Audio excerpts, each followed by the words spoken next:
Do you ever wonder about the details of the United States entering World War II?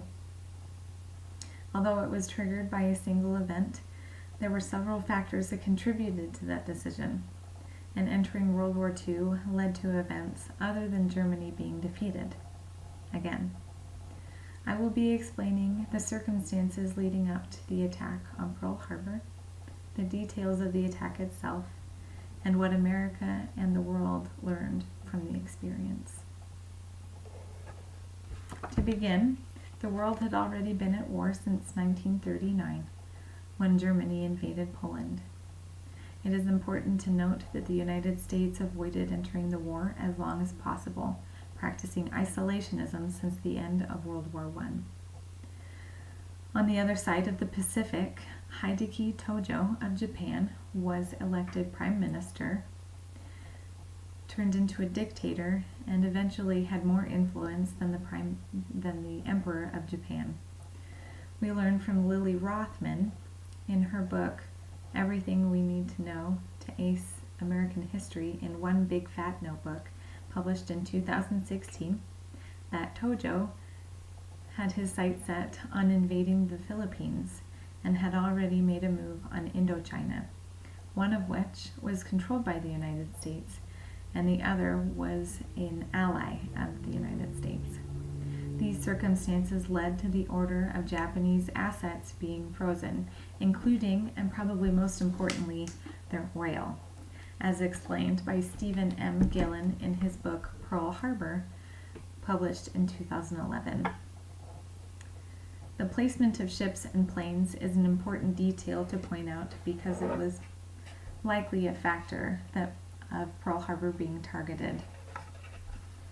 Planes and ships were lined side by side to keep it easier for protecting them, and it was believed that the harbor itself was too shallow for an aerial torpedo attack. The details of the attack were devastating. Gillen confirms that the United States military officials in Washington, D.C. had a difficult time breaking the Japanese naval code, leading to a surprise attack on December 7, 1941 at 7:48 in the morning and lasting for an hour and 15 minutes. Rothman and a Pearl Harbor fact sheet from census.gov confirm that 353 Japanese planes were utilized during the attack. 19 U.S. naval ships were either destroyed or damaged, along with around 300 planes. Over 2,400 lives were lost, half of which are still entombed in the USS Arizona, and 1,200 people were also wounded. The aftermath of the attack affected both Americans and foreigners.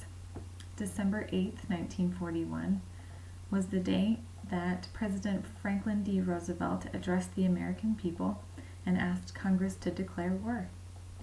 According to Rothman, entering the war pulled the United States out of the Roosevelt recession, which was a dip in the economy following the Great Depression. Work was offered to everyone, including women and African Americans. Internment camps were also implemented for Japanese immigrants by Executive Order 9066. However, Congress did formally apologize later for this wrong. Finally, atomic bombs were dropped on the cities of Hiroshima on August 6, 1945, and Nagasaki on August 9th of the same year, where nearly 100,000 people lost their lives. Rothman explained that President Truman approved these bombings after offering Japanese officials ample opportunity to surrender, which didn't happen until August 15th. A memorial stands at this day in Oahu, Hawaii, to honor those who lost their lives that day. While there are still many mysteries to the attack on Pearl Harbor by the Japanese people, we now understand the circumstances leading up to it. the cold, hard facts of the attack itself, and that America grew in many ways as a result. Let us honor the men and women who died with a moment of silence. Thank you.